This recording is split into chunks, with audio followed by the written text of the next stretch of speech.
मगर फिर एक बात बताइए, ये एकनाथ शिंदे ने 18 नवंबर को आपके कैबिनेट मीटिंग को बॉयकॉट क्यों की? ये तो अभी देखिए, you have to answer this question. ये मत बोलिए कि this is normal, weekly meeting, cabinet meeting है।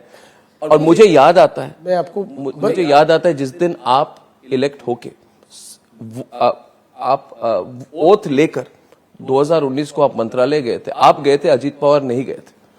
तो कि मुझे हमेशा लगता है कि अनबन बनती है तभी। तो Eknath Shinde boycotted your cabinet meeting. Ji ने बॉयकॉट किया ही नहीं, नेवर नेवर नेवर। देखिए क्या है, नहीं आप बात समझिए। अरे भाई ये नेशनल हेडलाइन हो चुकी है। देखिए मुझे कई बार ये समझ में ही नहीं आता। उस दिन एकनाथ शिंदे जी ने फोन करके मुझे कहा कि मेरी तबीयत आज ठीक नहीं, मैं नहीं आ पाऊंगा। अजीत दादा को भी कहा, हमने कैबिनेट की बैठक में भी ये बताया कि आज एकनाथ शिंदे जी आएंगे नहीं क्योंकि उनकी तबीयत ठीक नहीं है। इतना सब कहने के बाद वापस न्यूज बन गई, क्योंकि उस समय फाइट हो रही थी, कोई फाइट हो रही थी सीट अरे भाई बिल्कुल कोई फाइट नहीं थी, उल्टा हमने सब रिजॉल्व कर दिया था।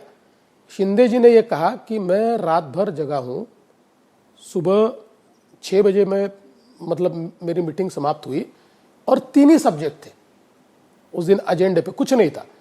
तो उन्होंने मुझे पूछा कोई इंपॉर्टेंट सब्जेक्ट है ये 3 के सिवा? मैंने कहा ये 3 ही सब्जेक्ट है।